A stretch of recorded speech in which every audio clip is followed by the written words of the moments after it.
لو اقدر ابعت لهم جسدي كله كده ياخدوني هديه ابني لهم انا واشيل لهم الرقام ويجعلني سبب بس ربنا، هو بس يأذن هو وانا يستخدمني ربنا سبحانه وتعالى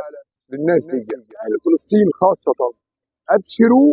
بانكم انتوا هتعيشوا منعمين في الدنيا وفي الاخره، الشهداء بتاعتكم هيكونوا في اعلى درجات الجنه،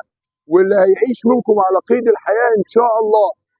ان شاء الله في شهر رمضان اللي جاي ده يخش عليكم بكل سرور وسعاده، وهيل لكم ربنا الصبر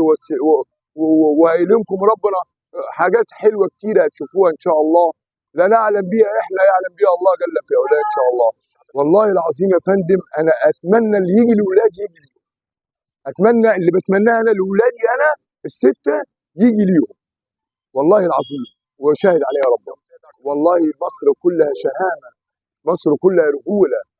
مصر كلها استجامه واحاسيس، بيحس الشعب المصري يا فندم، الشعب المصري لما بيطلع كلمه يا فندم بيتذكرها الاول، هو هيقول ايه وهيعمل ايه، خد بالك بيخاف من حدود الله. والشهامه دي بقى في كل المصريين، بحري وجبلي وشرق وغرب وفي كل مكان في المصريين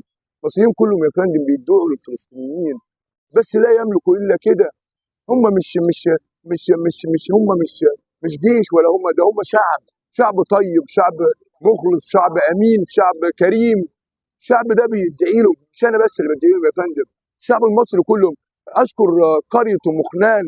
اللي انا ما اعرفهاش، انا قريه ام خنان اللي جنبيه هنا، بس انا ما اشكر قريه ام خنان اللي بدات بقافله جميله، اشكر الجمعيه بتاعه الحوامديه، الناس المحترمين، الناس الكمل، الشباب اللي انا شفتهم وسقفوا لي، والبناويت الكتيره المتعلمين اللي ساعدت في هذه القافله وبيتعبوا ليل ونهار لاجل ما يرضوا جزء بسيط لاهل غزه وفلسطين يا فندم.